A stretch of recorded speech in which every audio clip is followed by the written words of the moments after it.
तो पहले अभी न्यूज़ आई है रिटेल इन्फ्लेशन की, जो रेपो रेट बढ़ाया उसकी वजह से रिटेल इन्फ्लेशन जो है थोड़ा सा कम हुआ है। ठीक है, ये छोटी सी इन्फॉर्मेशन थी, इसमें अंदर आपको नहीं जाना है, इसमें बहुत मतलब डेटा ही डेटा है। ठीक है, तो अभी इन्फ्लेशन कम हुआ है रेपो रेट थोड़ा बढ़ाने की वजह से। ठीक है, और आगे जाके अभी ये कम होने की संभावना है आगे जाके, और रेपो रेट अभी और बढ़ने की संभावना है अगली जो मॉनेटरी पॉलिसी कमेटी की मीटिंग है उसमें। ठीक है, चलो।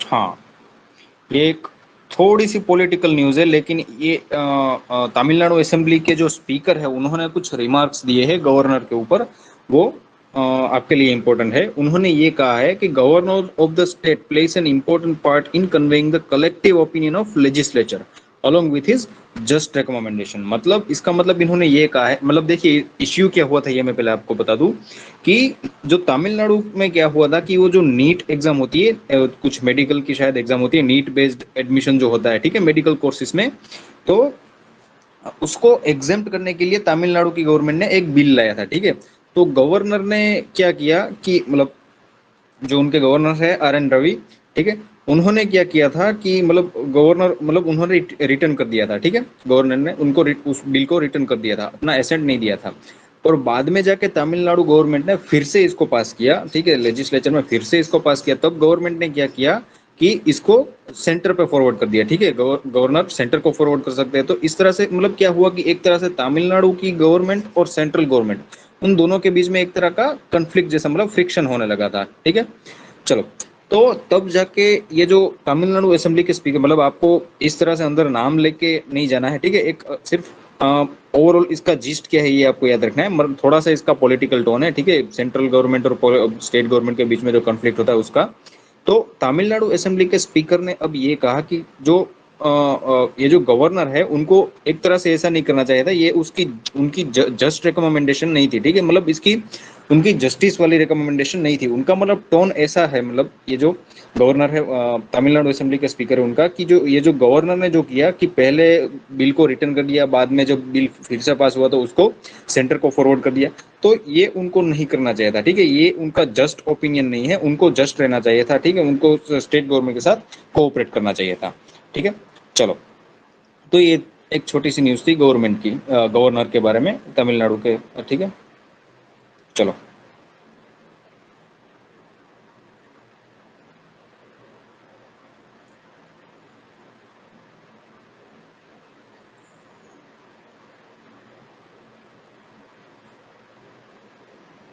हाँ, इसमें 3 अच्छे से टॉपिक आर्टिकल आया है आज।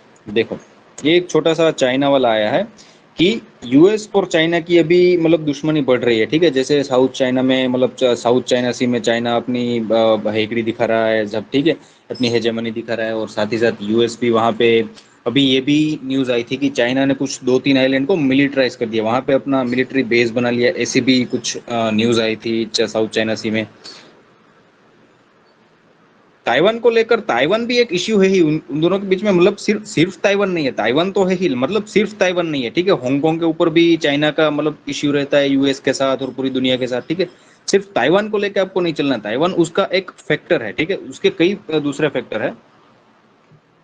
हाँ, करंट में चाइना, हाँ करंट में भी इश्यू इसका रहता है। ठीक है, स्पेशली क्या हुआ है कि अभी ताइवान का एक्चुअली टॉपिक हॉट इसलिए रहा है कि चाइना ने 2-3 बार उसके ऊपर से फाइटर जेट्स उड़ाए थे इस तरह से। ठीक है, और साथ ही अमेरिका अभी क्या देख रहा है, देखो अमेरिका ने ये सब पूरा का पूरा क्वाड बनाया, और ये सब उसका अमेरिका का एक स्ट्रेटेजिक व्यू ये है कि चाइना को उसको एशियन रीजन में कंटेन करना है। ठीक है, चाइना को मतलब अमेरिका ऐसा देश है जो चाइना से फिजिकल बाउंड्री शेयर नहीं करता है, इंडिया उसके साथ फिजिकल बाउंड्री शेयर करता है। तो चाइना अभी क्या कर रहा है कि जो मतलब वो जो अक्साई चीन है वहां पे भी इंफ्रास्ट्रक्चर बिल्डिंग कर रहा है, तो अमेरिका उस पर भी नजर रख रहा है। ठीक है, उसको जैसे ताइवान पे चाइना जो भी मतलब असर्टिव मूव्स अपनाता है, बेलिजरेंस अपनाता है, उसी तरह से अमेरिका ये भी कह रहा है जो इंडिया के साथ ये चाइना कर रहा है उसको भी हम ऐसा बेलिजरेंस की तरह ही देखते हैं। ठीक है, अभी जो US के सेक्रेटरी डिफेंस जो लॉयड जे ओस्टिन है, उन्होंने भी ये कहा था बीजिंग के बारे में, ये कहा था कि जो बीजिंग है अभी जो चाइना है अपना जो पूरा का पूरा पोजीशन है वो स्ट्रॉन्ग बना रहा है पूरे के पूरे एशिया में। ताइवान जो है वो अभी क्या है कि अभी थोड़ा हॉट टॉपिक रहता है, ठीक है, ताइवान भी उसका है, लेकिन चाइना ओवरऑल क्या कर रहा है, सिर्फ मिलिट्री के बारे में ही पूरा का पूरा अपनी इकोनॉमी को यूज करके सप्लाई चेन को ब्रेक कर रहा है, ठीक है। इस तरह का वो चाइना वो पूरा का पूरा मूव्स अपना रहा है ओवरऑल, ठीक है। तो इसके बारे में ये इश्यू था। तो चाइना तो यूएस ने क्या कहा है ओवरऑल, मतलब ये टॉपिक इसके बारे में कि यूएस अभी पूरा का पूरा नजर रख रहा है एशिया में, जो इंडिया के साथ चाइना कर रहा है, ताइवान के साथ चाइना कर रहा है, ठीक है। और बाकी साउथ चाइना सी में जो चाइनीज नेवी होती है, पीएलए की नेवी, जो पब्लिक जो पीपल्स लिबरेशन आर्मी की जो नेवी है, पीएलए जो है, ठीक है।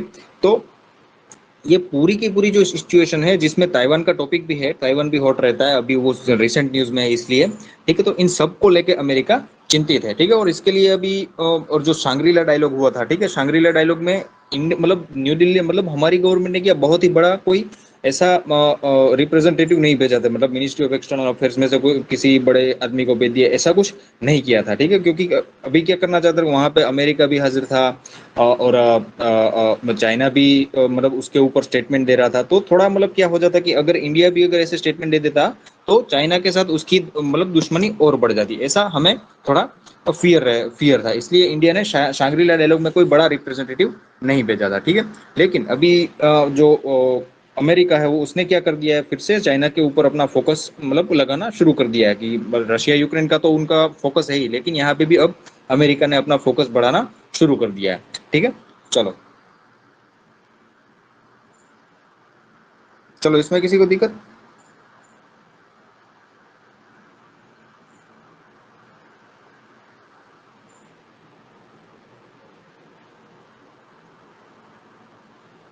नहीं?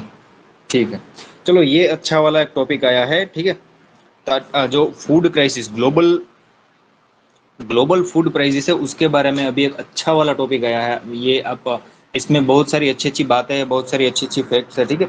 ये ओवरऑल उसका अगर मैं आपको कंक्लूजन बताऊं तो ये टॉपिक जो है ये इसके बारे में बात कर रहा है कि आज तक 3 बार क्राइसिस हो चुके हैं ग्लोबल फूड के, लेकिन वो एग्रीकल्चर की वजह से नहीं हुए हैं, ठीक है। इसका ओवरऑल इश्यू ये रहा है, ये जो एनालिसिस अभी ये जो रमेश चंद जी है उन्होंने किया है कि ये जो ग्लोबल फूड क्राइसिस हुए हैं आज 3 बार हो चुके हैं पूरी की पूरी दुनिया में, तो वो एग्रीकल्चरल प्रोडक्शन की वजह से नहीं हुए। ऐसा नहीं हुआ कि एग्रीकल्चर प्रोडक्शन बहुत ही कम हो गया और पूरी की पूरी दुनिया में ग्रेन और फूड की कमी हो गई, इसके लिए ग्लोबल फूड प्राइसेस इंक्रीज होने लगे, इसके कारण नहीं हुआ है। उसके कई दूसरे रीजन है, इनके बारे में ये बात कर रहे हैं। देखिए, जो रिसेंट स्पाइक हुए, ठीक है, क्राइसिस और हिस्ट्री की अगर बात करें तो अगर आप मतलब ऐसे हिस्ट्री को आपको पढ़ने की जरूरत नहीं है, ठीक है। 3 बार अभी तक हो चुके हैं फूड क्राइसिस पूरी दुनिया में। पहले हुआ था 1973 से 1976 के बीच में, ठीक है। उसके बाद हुआ था 2008 के बाद जो क्राइसिस हुआ था ना यूएस में, ठीक है, इकोनॉमिक क्राइसिस। उसके बाद भी ये जो फूड प्राइसेस है वो बढ़ने लगे थे। उसके बाद पेंडेमिक आ गया जो 2020 है हमारा, ठीक है, कोविड के बाद भी बढ़ने लगे, ये तो सबको पता ही है, ठीक है। चलो, तो देखिए, इसके मतलब इसके इसके एनालिसिस करने से मतलब ये बात कर रहे हैं ये जो लेखक है कि इसका एनालिसिस करने से ये पता चल रहा है कि ये जो फूड क्राइसिस हुए हैं आज तक 3 बार बड़े बड़े देखने को मिले, वो कोई एग्रीकल्चर के कारण नहीं हुए थे, ठीक है। एग्रीकल्चरल प्रोडक्शन कम होने के कारण नहीं हुए थे, लेकिन कोई दूसरे ही फैक्टर से जिनके कारण ये वो फूड क्राइसिस जो है वो हुए थे। उसके बाद दूसरा एक एनालिसिस हमें देखने को ये मिलता है कि जो कंजिक्यूटिव फूड क्राइसिस जो है, पहला हुआ, दूसरा हुआ, तीसरा हुआ, तो पहले और दूसरे में बहुत बड़ा गैप था, दूसरे और तीसरे में बहुत ही कम गैप हमें देखने को मिला, ठीक है। तो ये जो इंटरवल है वो कम हो रहा है, ठीक है। आगे जाके अभी ये बने कि 2025 में फिर से फूड क्राइसिस हो जाए, ठीक है, ऐसा मतलब इंटरवल कम होने लगा है। उसके बाद ये एक एनालिसिस तीसरा ये देखने को मिला कि जो सीवियरिटी ऑफ शॉक है, ठीक है, अब देखिए फूड क्राइसिस होता है तो शॉक तो लगता ही है सोशली और इकोनॉमिकली, तो ये जो सीवियरिटी है वो बढ़ रही है, ठीक है। पहले मान लो कि 100 लोग इफेक्ट हुए, दूसरे बार 200 लोग इफेक्ट हुए, तीसरी बार 1000 लोग इफेक्ट हो गए, तो इस तरह से इसकी सेवियरिटी जो है वो बढ़ रही है वो टाइम बाय टाइम, ठीक है। चलिए, ये 3 एनालिसिस हमें देखने को मिली, ये तीनों एनालिसिस आप कहीं पे लिख के रख लो, कहीं पे भी मेंस में आपको आप ऐड कर सकते हो, ठीक है। चलो, रिसेंट स्पाइक की अगर हम बात करें तो हमें मतलब मान लो कि पता ही है कि जो कोविड 19 है, क्या क्या रिकॉर्डिंग नहीं हो रहा? रिकॉर्ड शुरू ही है,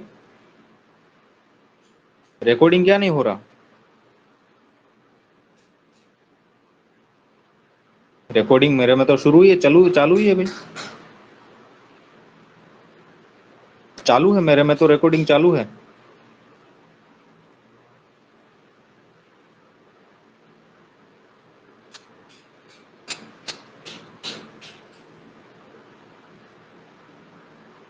आपको दिख क्या नहीं रहा, मतलब न्यूज़पेपर नहीं दिख रहा ऐसा?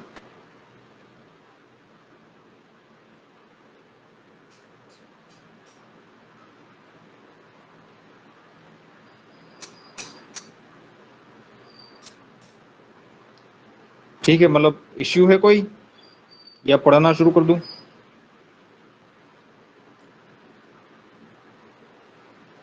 इश्यू तो नहीं ना? चालू कर दूं, शुरू कर दूं? ठीक है, चलो। चलो, अब देखिए, रिसेंट स्पाइक जो हमें देखने को मिली है ग्लोबल फूड फूड प्राइसेस में, ठीक है, फूड महंगा हो रहा है, तो उसमें रिसेंट रीजन तो हमें पता ही है, कोविड वाला है, और उसके बाद रशिया यूक्रेन का वॉर हो गया। लेकिन उसमें एक चीज ये देखने को मिली है कि जो, मतलब कोमोडिटीज, जो भी फूड कोमोडिटीज में ये जो प्राइस बढ़ी है, वो सबका ट्रेडिंग हो रहा है, उसमें बढ़ी है। जो ग्लोबल, जो सिर्फ डोमेस्टिकली कंज्यूम हो जाता है, उसमें नहीं बढ़ी है। जैसे कि मान लो कि जो वेजिटेबल ऑयल है, ठीक है, पूरी की पूरी दुनिया में जितना वेजिटेबल ऑयल है, उसमें से 38% इंटरनेशनली ट्रेड हो जाता है। तो इस ट्रेडिंग के कारण इसकी प्राइसेस बढ़ी हुई है, ठीक है। उसके बाद जो वीट है, ठीक है, वीट जो है, मतलब गेहूं है, उसका ग्लोबल प्रोडक्शन है, उसमें से 25% जो है वो पूरा का पूरा ट्रेड हो जाता है। ठीक है, आप इसको याद रख सकते हैं, ना भी रखना हो तो भी ठीक है, ठीक, लेकिन ओवरऑल समझने के लिए कि जिसका ओवरऑल ट्रेडिंग होता है, ठीक है, पूरी दुनिया में जिसका इंटरनेशनल ट्रेडिंग हो रहा है, उसमें इन्फ्लेशन बढ़ रहा है। जो भी सिर्फ और सिर्फ डायरेक्टली डोमेस्टिकली कंज्यूम हो जाता है, उसमें इतना ज्यादा इन्फ्लेशन नहीं बढ़ रहा है। उसका उसके बाद दूसरा जो कारण है, ठीक है, दूसरा जो कारण है, जो अभी क्या हो रहा है कि फूड ग्रेन जो है उसको डाइवर्ट किया जा रहा है बायोफ्यूल की नीड के लिए, जो इथेनॉल है और ये सब, ठीक है। अगर उसमें डाइवर्ट किया जाए, सिर्फ इंडिया की बात नहीं है, पूरी दुनिया की बात कर रहा हूँ, पूरी दुनिया में जो कंट्रीज है, वेरियस कंट्रीज, वो ऐसा कर रहा है। तो इससे क्या हो रहा है, देखिए, जो बायोडीजल, जो जो वेजिटेबल ऑयल का जो बायोडीजल प्रोड्यूस करने के लिए जो उसका यूज हो रहा था, ठीक है, वो 2003 में सिर्फ 1% था, उसके बाद 2011 में जाके वो 11% हो गया, उसके बाद 2021 में जाके वो 15% हो गया। तो जाहिर सी बात है, वेजिटेबल ऑयल का पहले क्या हो रहा था कि सिर्फ 1% ही वो बायोडीजल के प्रोडक्शन में जा रहा था, अब जाके वो 15% हो गया। तो इतना डोमेस्टिकली या इंटरनेशनली अवेलेबल नहीं होगा, क्योंकि वो तो डाइवर्ट हो गया। इससे क्या होगा कि उसकी सप्लाई कम होगी और उसकी प्राइसेस बढ़ जाएगी, ठीक है। इसका रीजन क्या है, देखिए, इसके भी दो रीजन है, ठीक है, इस तरह से ही कनेक्शन होता है। देखिए, इस तरह से ही आंसर में कनेक्शन देखने को मिलता है कि ये इन्फ्लेशन बढ़ रहा है, पहले तो ट्रेडेड कमोडिटीज में, ट्रेडेड फूड कमोडिटीज में। दूसरी बात, ये जो फूड जो है, फूड ग्रेन्स जो है और ये सब, तो वो बायोफ्यूल्स के लिए डाइवर्ट किया जा रहा है। और ये डाइवर्जन क्यों किया जा रहा है? पहला पहला रीजन ये है कि पूरी की पूरी दुनिया में क्रूड ऑयल की प्राइसेस बढ़ रही है, ठीक है। इसके कारण लोग क्या कर रहे हैं, पूरी दुनिया की सरकारें क्या कर रही है कि ये जो चीपर अल्टरनेटिव है, चीपर अल्टरनेटिव मतलब इथेनॉल और ये सब, तो ये जो सस्ता वाला है उसको प्रोड्यूस करने के लिए इसको डाइवर्ट कर रहे हैं। दूसरा रीजन ये है कि वो रिन्यूएबल एनर्जी को बढ़ावा देना चाहता है, जाहिर सी बात है, इसके लिए भी ये इथेनॉल और ये सब उसका प्रयोग कर रहे हैं, ठीक है। इसके लिए ओवरऑल मतलब इसका डाइवर्जन हो रहा है, ठीक है। तीसरी बात, ये जो फर्टिलाइजर्स है, ठीक है, उसकी भी प्राइस बढ़ रही है। फर्टिलाइजर की प्राइस मान लो कि 50% तक बढ़े, 1.5 गुना तक जो फर्टिलाइजर्स की प्राइस है वो आज हमें देखने को मिल रही है पूरी की पूरी दुनिया में, ठीक है। तो इसके कारण भी जो फूड प्राइसेस है वो इंक्रीज हो रही है पूरी दुनिया में, ठीक है। चलो, अब अगर इंडिया की जो इंडिया जो है उसकी अगर हम बात करें, तो देखिए, हमारा जो टोटल एक्सपोर्ट इंपोर्ट है एग्रीकल्चरल सेक्टर का, ठीक है, वो 2021 में हमारे जो ग्रोस वैल्यू एडेड है उसमें सिर्फ और सिर्फ 13% ही था। मतलब इतना ज्यादा भी नहीं है, ठीक है, मतलब ऐसा नहीं कि हमने जो ग्लोबल ग्रोस वैल्यू एडेड में हमारा कोई 50% या 60%, मतलब इतना ज्यादा भी नहीं है कि बहुत ज्यादा इफेक्ट आ जाए हमारी कंट्री में, कि इतना ज्यादा एक्सपोर्ट कर दिया तो हमारी क्राइसिस हो जाएगा, ठीक है। तो इंडिया के लिए अभी इतना ज्यादा इम्प्लीकेशन नहीं, हमें पता है कि हमारा खेती प्रधान देश है, ठीक है, एग्रीकल्चरल कंट्री है। तो अभी क्या है कि हमारे पास अच्छी मात्रा में गेहूं अवेलेबल है। हमने एक्सपोर्ट पे बैन कर दिया, एक्सपोर्ट में बैन किया, इसके भी कई पहलू है, वो भी हम आगे देख रहे हैं, ठीक है। तो इंडिया अभी क्या करता है कि ये जो ओवरऑल ग्लोबल फूड प्राइसेस बढ़ रही है, लेकिन इतना इफेक्ट, मतलब इंडिया में आने की संभावना कम है, लेकिन अभी क्या कर, लेकिन कुछ तो इफेक्ट आने आएगा ही आएगा, ठीक है, वो तो इनएविटेबल है। क्यों? क्योंकि इंडिया भी इंटरनेशनल ट्रेड तो करता ही है। अगर आपको इंटरनेशनल ट्रेड का इफेक्ट आपके ऊपर ना आए ऐसा करना है, तो आपको क्या करना पड़ेगा कि इंटरनेशनल ट्रेड ही खत्म कर देना पड़ेगा, तो ऐसा तो चलेगा नहीं। तो इंटरनेशनली जो इन्फ्लेशन बढ़ रहा है उसकी इफेक्ट इंडिया पे भी थोड़ी तो आएगी ही, ठीक है। तो इसको कंट्रोल करने के लिए इंडिया क्या करता है कि एक अच्छी वाली ट्रेड पॉलिसी अपनाता है, ठीक है, ठीक है, सिंपल, कि जब इन्फ्लेशन बढ़ जाए तो वो कुछ तरह के इंपोर्ट या एक्सपोर्ट में मतलब कम या ज्यादा कर देगा। इन्फ्लेशन कम हो जाए तो फिर से वो इंपोर्ट एक्सपोर्ट या बढ़ाए कम कर देगा, ठीक है। तो ओवरऑल ऐसी ट्रेड पॉलिसी अपना के इंडिया जो है अपना इन्फ्लेशन काबू में रखता है, ठीक है। चलो, अब ये जो मेन पॉइंट आता है कि अभी जो वीट का एक्सपोर्ट का रिस्ट्रिक्शन हुआ है, ठीक है, वीट के एक्सपोर्ट को अभी बैन कर दिया गया है, तो उसकी क्या मतलब इफेक्ट आ सकता है इंडिया का डोमेस्टिकली और ग्लोबली। तो देखिए, जैसे कि हमारे अभी आपने जयशंकर जी के, हमारा जो सुब्रमण्यम जयशंकर जी है, उनको भी पूछा गया था कि आपने वीट एक्सपोर्ट बंद क्यों कर दिया, दुनिया को गेहूं की जरूरत है तो इंडिया उसको मतलब हेल्प नहीं कर रहा। तब जयशंकर जी ने कहा था कि हमने इसलिए बैन किया कि ये जो गेहूं जो इंडिया से एक्सपोर्ट होता था वो बाहर जाके उसका स्टॉक पाइल हो जाता, ठीक है, उसको मतलब होर्डिंग किया जाता था उसका, और बाद में मतलब गरीबों तक नहीं पहुंचता था, वो उसका प्रॉफिटियरिंग होता था, उसका बिजनेस चल रहा था भारत के गेहूं से, ऐसा इंटरनेशनल लेवल पे ऐसा बिजनेस चल जाता था, ठीक है। इसलिए इंडिया को ये बैन करना पड़ा। और दूसरी बात, हमारा खुद का भी मतलब हमें जरूरत है, ठीक है, कोई भी कंट्री ऐसा कंट्री नहीं है जो खुद के इंटरेस्ट को बाजू में रख के पूरी दुनिया को गेहूं प्रोवाइड करे, कोई भी कंट्री ऐसा नहीं करेगा, वो तो जाहिर सी बात है। और तीसरी बात, अगर मान लो कि हमने एक्सपोर्ट रिस्ट्रिक्ट कर भी दिया, तो पहले से ही इंडिया का वीट एक्सपोर्ट जो है वो इतना ज्यादा नहीं रहा है, ठीक है। पूरा का पूरा हमारा जो वीट प्रोड्यूस करते हैं ना, उसमें से मान लो कि 1-आध% हम एक्सपोर्ट करते हैं, ठीक है। तो भी अगर मान लो कि हमने ये रिस्ट्रिक्ट कर भी दिया, तो भी दुनिया में कोई इतना बड़ा फर्क पड़ने नहीं वाला है, ठीक है। तो ये 3 चीजें थी कि जो मतलब फॉरेन मीडिया और फॉरेन पर्सन जो ऐसा कह रहे हैं कि इंडिया को एक्सपोर्ट बैन नहीं करना चाहिए, ऐसा ऐसा करना चाहिए, तो मतलब इंडिया का एक्सपोर्ट बैन करने से पूरी दुनिया में कोई मतलब इतना ज्यादा इफेक्ट आने नहीं वाला है। और हमारे अपना जो है फूड सिक्योरिटी, उसको भी हमें इंश्योर तो करना भी पड़ेगा, ठीक है। तो वीट एक्सपोर्ट जो हमने रिस्ट्रिक्ट किया है, वो इतना ज्यादा कोई ग्लोबली कोई मतलब इफेक्ट आने की संभावना नहीं है, ठीक है। चलो, अभी इसमें किसी को दिक्कत?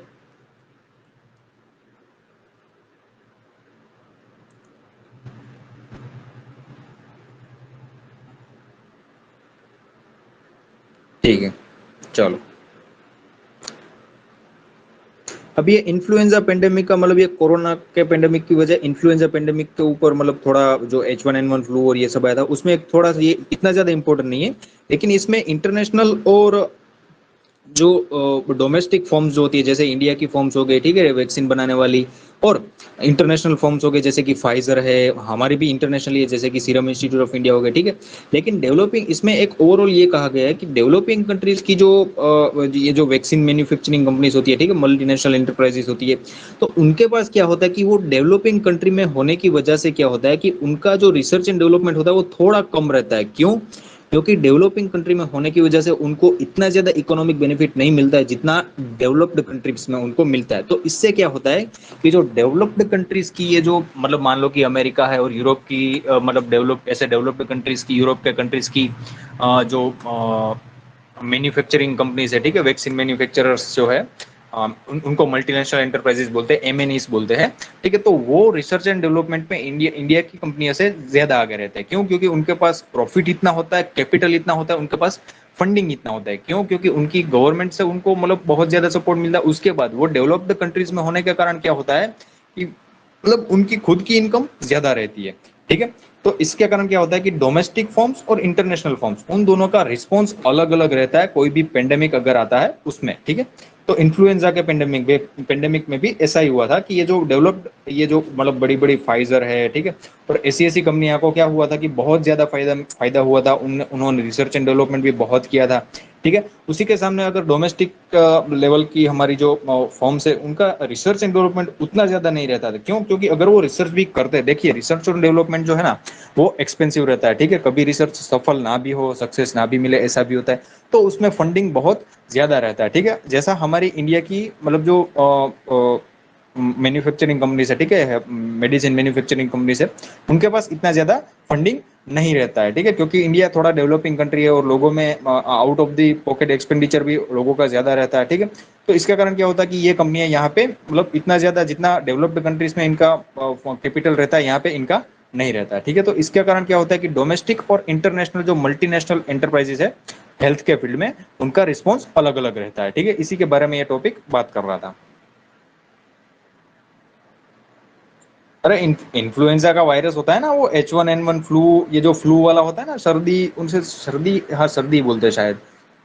हाँ, तो ठीक है, इसको इन्फ्लुएंजा वाला वायरस बोलता है। मतलब ये H1N1 था, H5N1 था, H1N5 वाला वायरस था। H और N दोनों का मतलब मिक्सिंग करके दोनों के कुछ कुछ वो क्या बोलते हैं, कॉम्बिनेशन होते हैं H और N के, ठीक है। तो ये सब पूरा का पूरा इन्फ्लुएंजा वायरस के प्रकार है, ठीक है। जिसे ह्यूमन को फ्लू हो जाता है, फ्लू बोलते हैं ना इंग्लिश में, वो वाला स्वाइन फ्लू हुआ था, वो इन्फ्लुएंजा वायरस की वजह से हुआ था।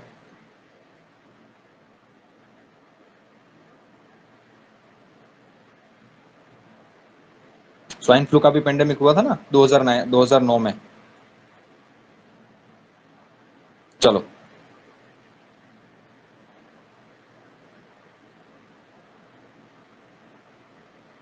हम्म, ये एक अच्छा सा टॉपिक है, राइट टू रिपेयर। अब देखिए मैं आपको एक बात बताऊं, अभी क्या होता है कि कंपनियां बड़ी बड़ी क्या करती है, राइट टू रिपेयर मतलब मान लो कि आपके पास कोई मतलब कोई गैजेट है, ठीक है, लैपटॉप है, पीसी है, या तो कोई मान लो कि कोई हेडफोन है, ऐसा कोई इलेक्ट्रॉनिक आइटम है, ठीक है। या तो मतलब मान लो कि बाइक भी है, अगर आपके पास बाइक है, ठीक है, तो अगर वो बिगड़ गया तो आपको ओरिजिनल पार्ट लेने कहाँ जाना पड़ेगा, उसकी ऑथोराइज डीलर के पास, मतलब उसके ऑथोराइज जो सर्विस स्टेशन होते हैं वहां पे, ठीक है। थर्ड पार्टी के पास से आपको उसका ओरिजिनल जो है ओरिजिनल पार्ट्स जो होते हैं या टूल्स जो होते हैं वो थर्ड पार्टी से आपको नहीं मिल सकते, ठीक है। लेकिन ये टॉपिक ये बात कर रहा है कि आपका जो है वो रिपेयर करने का आपका हक है, ठीक है। तो आपको कहीं से भी ये जो टूल्स है वो सब मिलने चाहिए, ठीक है। सिर्फ और सिर्फ ऑथोराइज्ड डीलर या तो ऑथोराइज सर्विस स्टेशन है वहीं से ही मिले, ये तो एक तरह का मतलब वायोलेशन हो गया, आपका एक्सप्लॉयटेशन हुआ। क्यों? क्योंकि सिर्फ और सिर्फ अगर मान लो कि ऑथोराइज सर्विस स्टेशन से ही आपको टूल्स और ओरिजिनल पार्ट्स मिलते हैं तो क्या होता है, तो वहां से बहुत ज्यादा आपको कीमत चुकानी पड़ती है। अगर मान लो कि लैपटॉप का आपने कभी कभी फेस किया होगा कि आपका लैपटॉप में अगर कुछ बिगड़ जाता है और सर्विस स्टेशन जाता है तो वो डायरेक्ट ये कहते हैं कि आपको मदरबोर्ड बदलाना पड़ेगा, ठीक है। आप कहीं तीसरे के पास अगर थर्ड पार्टी के पास जाते हैं तो आपकी वारंटी जो है वो वॉइड हो जाती है, वो चली जाती है, ठीक है। हाँ, तो ये क्या हुआ कि आपका जो रिपेयर करने का राइट है, ठीक है, आपका जो अपना जो कोई गैजेट है उसको रिपेयर करवाने का जो राइट है, आपका जो हक है, वो आपसे छीन लिया कंपनी ने, ठीक है। आप कहीं पे जाके वो नहीं करवा सकते, अगर आप कहीं पे जाके वो करवाते हो तो आपका वारंटी जो है वो चला जाएगा, ठीक है। तो इसके बारे में ये बात करता है। लेकिन इसके कुछ काउंटर आर्ग्यूमेंट भी ये जो आर्टिकल है वो देता है कि देखो, अगर कंपनी कोई भी थर्ड पार्टी के पास अपने ओरिजिनल टूल्स, ओरिजिनल गैजेट्स को, अगर ओरिजिनल पार्ट्स को अगर देने लगेगी तो क्या होगा कि इंटेलेक्चुअल प्रॉपर्टी राइट्स का भी हनन होगा, ठीक है। इससे क्या होगा कि थेफ्ट भी बढ़ सकता है और उसके साथ होर्डिंग भी बढ़ सकता है। इंटेलेक्चुअल सबसे बड़ी प्रॉब्लम ये होती है कंपनियों को कि उनका इंटेलेक्चुअल प्रॉपर्टी जो राइट्स है वो मतलब उसको वायोलेट कर सकते हैं। क्यों? क्योंकि अगर थर्ड पार्टी के पास ओरिजिनल चला जाता है तो मान लो कि चाइना की जैसा हो सकता है, वो कॉपी लगा देगा, ठीक है। कोई दूसरा कंपनी आके उसका वहां से खरीद के कॉपी लगाने लगेगा, उसका डिजाइन कॉपी कर लेगा। तो ये भी एक बात है कि जो ये जो ओरिजिनल पार्ट्स और ये जो कंपनियों के होते हैं, ठीक है, मतलब इसका ओवरऑल कंटेक्स्ट ये था कि यूएस अमेरिका जो है, ठीक है, उसका जो न्यूयॉर्क स्टेट है उसने भी एक फेयर रिपेयर एक्ट पास किया था जिसमें मैन्युफैक्चरर्स जो होते हैं ना, ठीक है, उनको रिपेयर इंफॉर्मेशन टूल्स और पार्ट्स उनको third party repair shop, independent मतलब थर्ड पार्टी रिपेयर शॉप्स को भी ये ओरिजिनल पार्ट्स ये सब अवेलेबल कराएंगे ताकि कोई भी आके कहीं से भी आके पूरा अच्छे से रिपेयर करवा सके, ठीक है। इस ऐसा एक एक्ट पास किया गया था। तो इससे क्या होता है कि कंज्यूमर का जो राइट टू रिपेयर है वो अपहोल्ड होता है। लेकिन उसके सामने कंपनियों का इश्यू ये रहता है कि अगर मान लो कि इंटेलेक्चुअल प्रॉपर्टी उनकी डिजाइन चोरी हो गई, उस पार्ट्स की कोई आके खरीद के ले गया और उसको कॉपी लगा दिया, इस तरह का भी इश्यू हो सकता है, ठीक है। तो ओवरऑल इसके बारे में ये बात करता था कि राइट टू रिपेयर जो है वो कंज्यूमर का जो राइट टू रिपेयर वो अपहोल्ड तो होना ही चाहिए, लेकिन उसके सामने कंपनियों का जो इश्यू रहता है इंटेलेक्चुअल प्रॉपर्टी राइट का वो भी देखना चाहिए, ठीक है। चलो।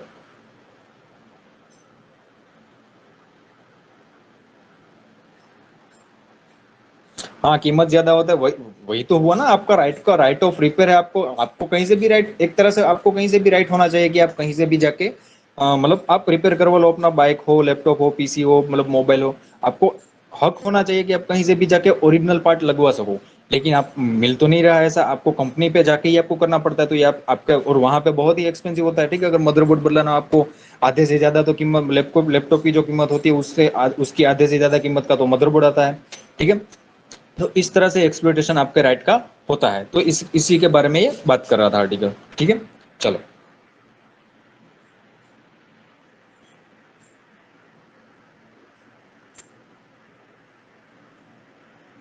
अभी,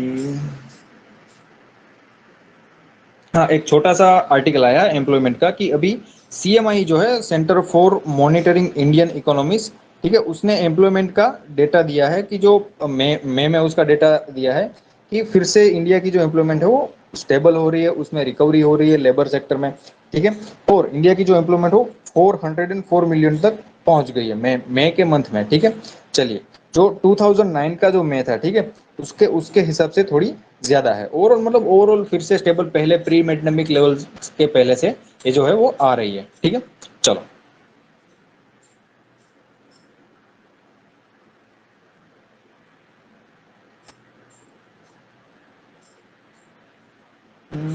ये तो बहुत ही कुछ डेटा है ये कोई।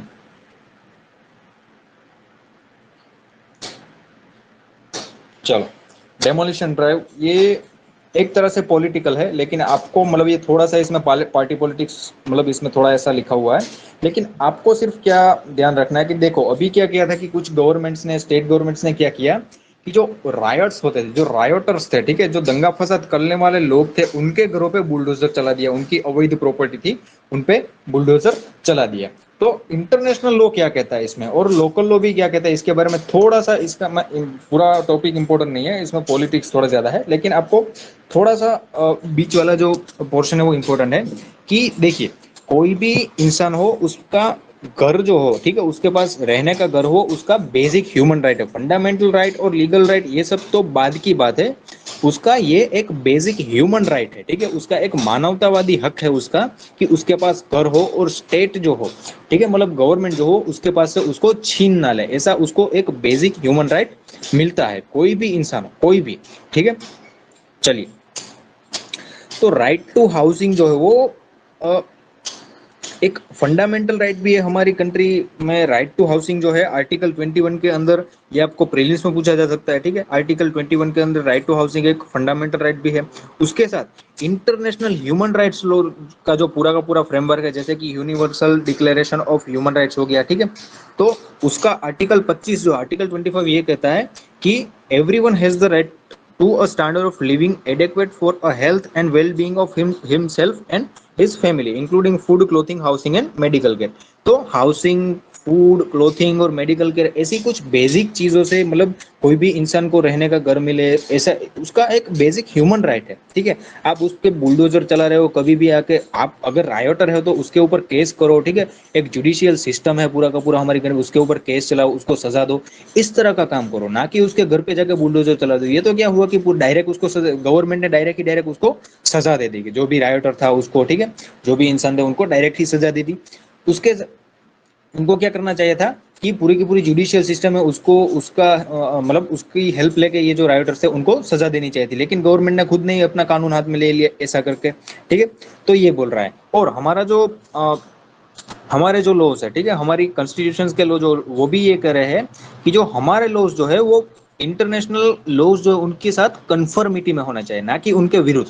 तो अगर इंटरनेशनल लॉ ये कहता है कि लोगों के पास रहने का घर होना चाहिए, डिग्निफाइड लाइफ जीने के लिए घर जो होना वो एक बेसिक राइट है, तो इस तरह से हमारा कॉन्स्टिट्यूशन भी ये इंटरप्रेट करता है अपने आर्टिकल्स को कि हाँ, कि किसी भी इंसान को, कोई भी हो, गुनहगार भी हो, उसका भी फैमिली तो होगा ही, ठीक है। अगर आप सिर्फ देखिए, रायोटर तो एक इंसान होगा घर में, ठीक है, लेकिन अब अगर आप उसके घर पे बुलडोजर चला देते हो तो वो कितने लोग घर बेघर हो जाएंगे, ठीक है, उसका पूरा फैमिली बेघर हो जाएगा। उन्होंने तो कोई नहीं, कुछ नहीं किया, उनका तो कोई देश नहीं, उनके बच्चे होंगे, उनकी वाइफ होगी, उनके मम्मी पापा होंगे, तो वो सब तो बेगुनाह निर्दोष है, ठीक है। तो इस तरह से स्टेट को डायरेक्टली बुलडोजर नहीं चलाना चाहिए किसी के घर पे, ये उनका बेसिक राइट का वायोलेशन होता है, फंडामेंटल राइट का भी वायोलेशन होता है, ठीक है। तो आपको जुडिशियल सिस्टम का उपयोग करना चाहिए, और उसी पर्टिकुलर पर्सन को ही सजा देनी चाहिए जिसने रायोट मतलब रायोटिंग किया, जिसने दंगा फसाद फैलाया उसको, ठीक है। चलो, आप इसमें कुछ ये जो केसेस है जैसे कि Bachchan Singh versus state of Punjab, Vishakha versus state of Rajasthan and Puttaswamy और यूनियन ऑफ इंडिया, इन सबको आप थोड़ा सा मेंस में अगर लिखे तो आपके लिए अच्छा रहेगा, ठीक है। चलो, अभी इसमें किसी को दिक्कत?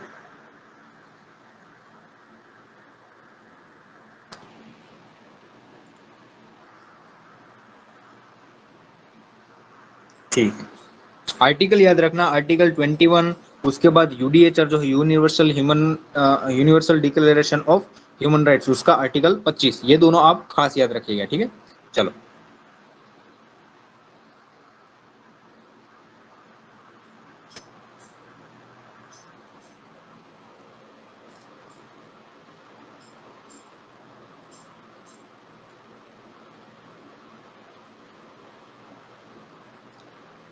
अभी एक चाइना का एक छोटा सा आया तो कि ये जो नुपुर शर्मा का वाला टॉपिक अभी चल रहा है, ठीक है, थोड़ा सा इश्यू हो गया है, उन्होंने कुछ स्टेटमेंट दे दिए थे, ठीक है। तो उसमें चाइना का भी कुछ चाइना ने ये एक स्टेटमेंट दिया है कि हम आशा रखते हैं कि ये जो नुपुर शर्मा वाला टॉपिक है वो जल्दी से खत्म हो जाए, ठीक है। तो चाइना, आप देखिए, अभी चाइना ने ये भी कहा था कि हम श्रीलंका के लिए इंडिया से मिलके हम उनको उसको मदद करने के लिए हम इच्छुक है, ठीक है, हमारी इच्छा है कि हम इंडिया इंडिया से मिलकर श्रीलंका की मदद करें। तो चाइना अभी क्या कर रहा है, थोड़ा सा रिकनसाइल करने की कोशिश कर रहा हो ऐसा लग रहा है। उनके वांगी जो है फॉरेन मिनिस्टर, वो भी इंडिया आए थे, ठीक है।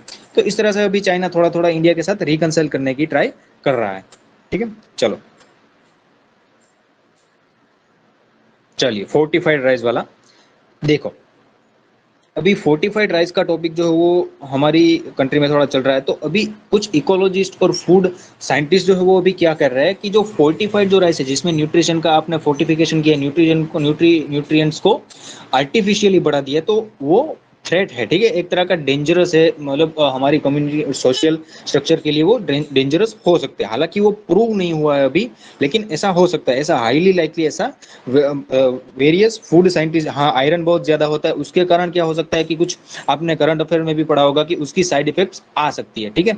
लेकिन उसमें हमारे उसके उस स्टेटमेंट्स के विरुद्ध में हमारे फूड सेक्रेटरी जी ने ये कहा है कि जो न्यूट्रिशनल बेनिफिट मिलते हैं, कोई भी चीजों का बेनिफिट भी होता है और लिमिटेशन भी होता है, ठीक है। तो लिमिटेशन के सामने जो न्यूट्रिशनल बेनिफिट मिल रहा है हमारी कंट्री में, क्या है कि माल न्यूट्रिशन का बहुत ज्यादा मतलब जो सिचुएशन है वो प्रिवेलेंट रहता है, ठीक है, अभी भी प्रिवेलेंट है, ठीक है। हालांकि गवर्नमेंट के एफर्ट्स के कारण वो स्थिति बहुत अच्छी होने लगी है, लेकिन अभी भी हमारी कंट्री में माल न्यूट्रिशन का स्थिति बहुत ज्यादा बना रहा है, ठीक है। तो इसमें फूड सेक्रेटरी जी जो हमारे, उन्होंने ये कहा है कि न्यूट्रिशनल बेनिफिट जो मिल रहे हैं, ठीक है, तो वो रिस्क जो है उसका उससे ज्यादा है, मतलब ओवरऑल जो है वो इसका नेट फायदा हमें देखने को मिल रहा है, ठीक है। और अगर न्यूट्रिशन की अगर हम बात करें, ठीक है, आपको दूसरी कोई चीज आपने याद नहीं रखनी है, लेकिन इसमें एक चीज अच्छी दी गई है कि माल न्यूट्रिशन के कारण हमारी कंट्री में क्या हो रहा है।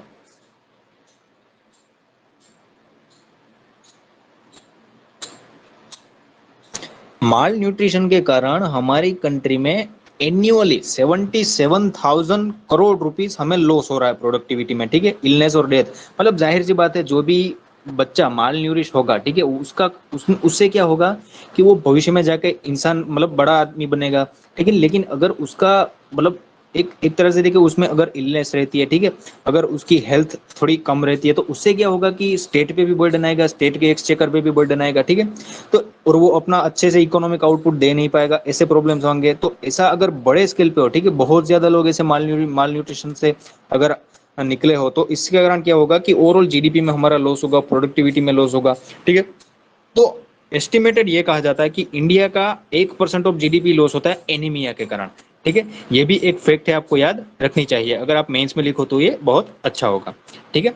चलो, अभी एक दूसरी अच्छी वाली फैक्ट इसमें दी गई है, आप कहीं पे लिखते जाओ, जब भी आप ये जो एडिटोरियल वाला जो न्यूज पढ़ो, तब आप एक फैक्ट शीट अपने साथ लेके ही बैठो, ठीक है। ऐसी जब फैक्ट आए तो आप लिखते रहो। चलो, दूसरी एक फैक्ट अच्छी वाली ये आई है कि 1 रुपी हम जब हम इंटरवेंशन करते हैं, ठीक है, जो न्यूट्रिशन में इंटरवेंशन करना, मतलब मान लो कि न्यूट्रिशन के लिए देखिए, ये जो फोर्टिफाइड राइस है वो एक तरह का इंटरवेंशन ही हो गया ना, वो इंटरवेंशन ही हो गया, हमारा कोई स्कीम चला दी, चलो,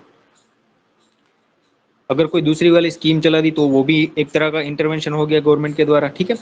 तो ऐसा जब कोई भी 1 रुपये का इंटरवेंशन करता है, ठीक है, गवर्नमेंट 1 रुपये का इंटरवेंशन करती है, तो क्या होता है कि उसको रिटर्न में 34.1 से 38.6 रुपये तक पब्लिक इकोनॉमिक रिटर्न जो है वो उसको मिलता है, ठीक है, किसको, हमारे कंट्री को, ठीक है। ये आप आंकड़े इसको याद रख लेने चाहिए कि 1 रुपये का न्यूट्रिशनल इंटरवेंशन करने से हमारी कंट्री को लंबे लॉन्ग टर्म में पब्लिक इकोनॉमिक रिटर्न्स में 34 से 38 रुपए मिलते हैं रिटर्न में, ठीक है। चलो,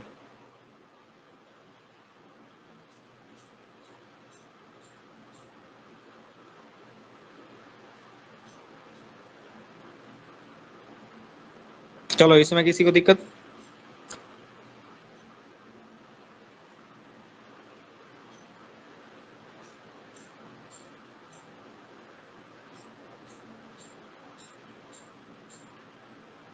ठीक है।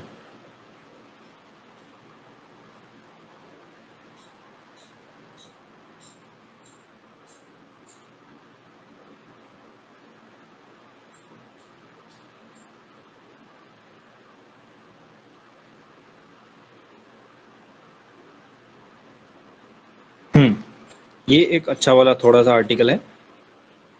अभी रूपी का वीकनेस आपको, आप अभी कभी कभी कभी डॉलर का अभी देख रहे हो, ठीक है, तो डॉलर के सामने रुपीस जो है हमारा, रूपी जो है हमारा 78 रुपी, रुपी से ज्यादा देखने वो, कल रात को मैंने देखा था 78.12 ऐसा कुछ था, 78.12 जैसा कुछ था, ठीक है, मतलब 78 रुपये जितना हो गया $1 के सामने, ठीक है, इतना ज्यादा लो अभी चला गया है, ठीक है। अभी आपको इसमें जो आंकड़े दिए उसके ऊपर फोकस नहीं करना है, लेकिन इसके कुछ रीजंस क्या है इसके बारे में अगर हम बात करें तो देखिए, इसके कई रीजन है। पहला तो मैं आपको बताऊं कि अमेरिका में भी अभी इन्फ्लेशन चल रहा है, ठीक है। अमेरिका जैसे हमारा यहाँ पे इन्फ्लेशन हुआ तो हमने क्या किया कि रेपो रेट बढ़ा दिया, तो अमेरिका भी क्या करेगा कि अपना जो फेड, जो उनकी जो फेडरल बैंक है वो क्या करेगी, उनके अपने जो बेंचमार्क रेट्स है उसको बढ़ाने लगेगी, ठीक है।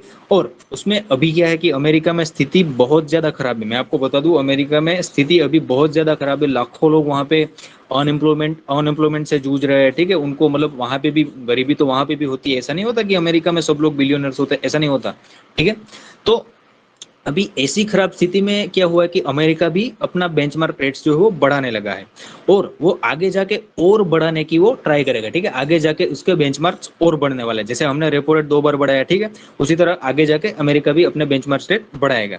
उसके साथ ये जो हमारे जो पोर्टफोलियो इन्वेस्टर्स है, जैसे मैं अभी वो आपका करंट अफेयर्स में आया था ना, और द हिंदू के एडिटोरियल में भी ये द हिंदू के न्यूज में भी हमने कवर किया था कि जो पोर्टफोलियो इन्वेस्टर्स जो वो वहां से वो जो हमारे यहाँ से जो अपना डॉलर है वो निकाल रहे हैं, ठीक है, हमारे यहाँ पे जो उन्होंने एसेट लिए वो बेच रहे हैं, तो हमारे यहाँ से डॉलर फिर से बाहर निकल रहा है। इसके कारण क्या हुआ, हमारा जो रूपी जो है वो अभी और नीचे जा रहा है, ठीक है।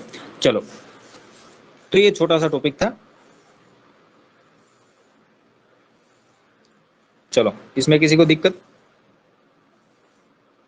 एक छोटा सा अभी यहाँ पे एक आया है, रेलवे जो है उसने स्टार्टअप के साथ अभी थोड़ा सा कोलाब्रेशन जैसा करना शुरू किया है, ठीक है, कुछ अपनी जो ऑपरेशनल सेफ्टी हो और एफिशिएंसी को बढ़ाने के लिए, कि जो स्टार्टअप्स के द्वारा डेवलप किए गए प्रोडक्ट हो या तो कोई सिस्टम हो, ठीक है, उसका उपयोग करने के लिए रेलवे रेलवे मतलब एक तरह का पब्लिक प्राइवेट पार्टनरशिप हो गया ना ये, ठीक है। पब्लिक प्राइवेट पार्टनरशिप एक तरह का हो गया कि रेलवे भी अभी ये जो गवर्नमेंट का जो एक ऑर्गन है वो अभी प्राइवेट पार्टनर्स के साथ अभी धीरे धीरे आगे बढ़ रहा है, ठीक है।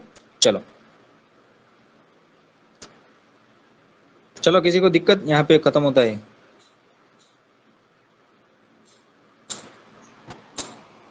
चलो किसी को दिक्कत या क्लास खत्म करें?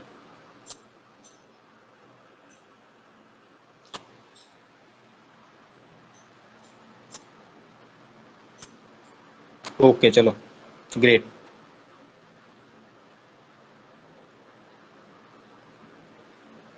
चलो, हैव अ नाइस डे। जय हिंद।